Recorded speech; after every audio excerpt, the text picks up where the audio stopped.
The types of hunting that I was involved in the day that the accident happened is dog running, deer dogging. You have a group of 5 or more. You have dogs that are trained to pursue deer and chase, to push out into the open. We use CB radios to keep in contact with one another from the vehicles.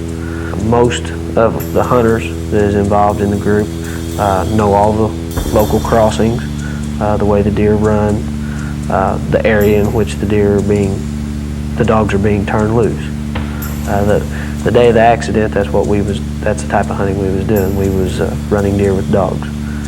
The attraction to that type of hunting is primarily the chase, the camaraderie as far as a group of people getting together.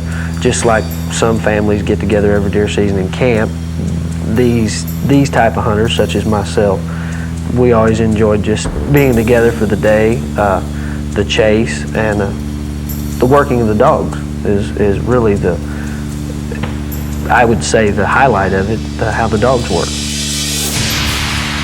We all met. There was, I don't remember exactly how many of us there was. 8, I believe, is how many of us there was. But we met, decided on where we was going to turn the dogs loose to have our first race of the day, which we did. We dispersed, everybody went to their crossings and communicated by CB radio.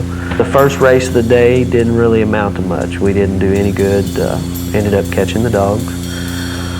After that, we met again at a place outside of Bixby and decided where we was going to turn loose for the second chase of the day. We turned loose, the dogs struck, they began to run.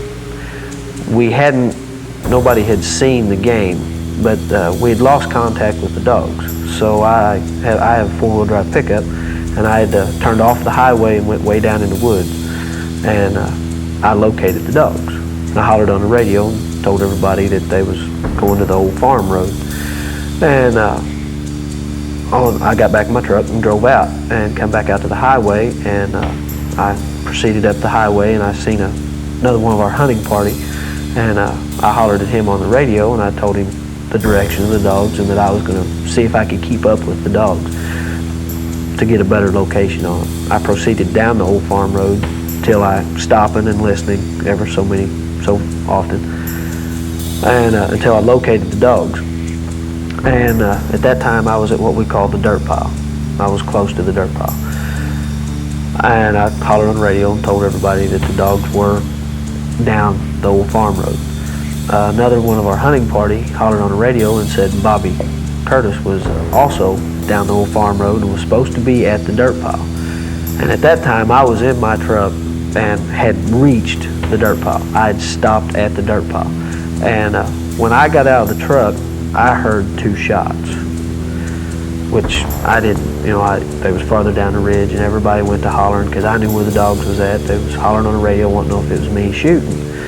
And I said, no, it's not me, because I'm at the dirt pile where Bobby's supposed to be, and apparently he's farther down the ridge because that's where the shots come from.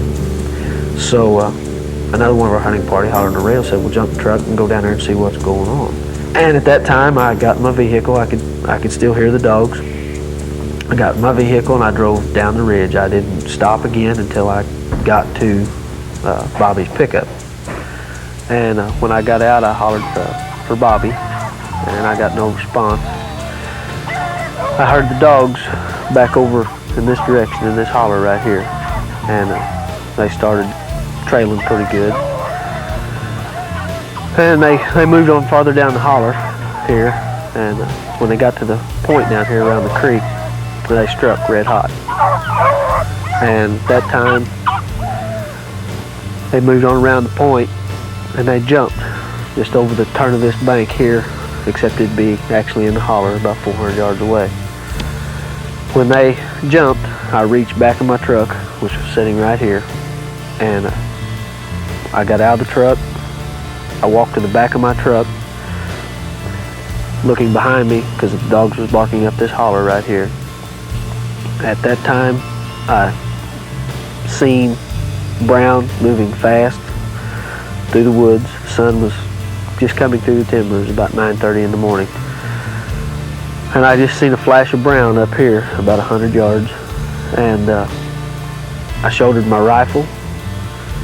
I saw my target in the scope. I lost sight of my target. I saw it again, and that time I squeezed the trigger.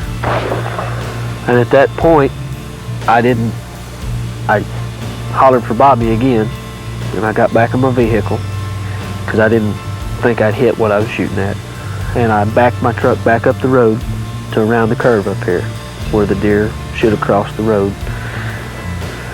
And I got out and I looked for tracks, and I didn't find any tracks or blood. And this is where I found Bobby. And he was shot through the chest, clean through. When I opened his coveralls, you could clearly see the entry wound, and I found the exit wound when I tried to do CPR. But this is where I found him at, right here.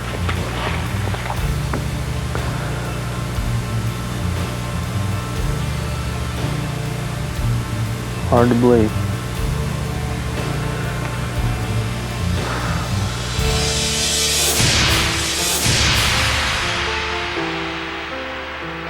What I knew about Bobby Curtis before the accident, he was a very quiet individual, good-natured guy. He worked for me at the doe run company for a time, and then for a time we worked together. We was what I would say friends as far as employee friend. He was very quiet. As far as was Bobby an experienced hunter, I really didn't know. I didn't know Bobby that well. Since then, I've found out that most everything that I thought about him was true. I mean, he was a very good father, good husband, good worker. He didn't have a lot of hunting experience as far as the type of hunting we was doing, but he was just an all-around good guy. The main cause of that accident, I didn't identify my target properly. The reason I didn't identify my target properly is my experience, if you can say that, my complacency with the situation. I didn't take the time. I'd been in that same situation hundreds of times over the years, the exact same situation. And in my mind, that's the way it was supposed to play out. I mean, that was supposed to be, it was just like the day before or the year before or the week before in the same situation, in the same place. I didn't identify my target. I didn't do it properly simply because it wasn't supposed to be there from my past experiences. It can happen to them. There is nobody that is outside this. It can happen.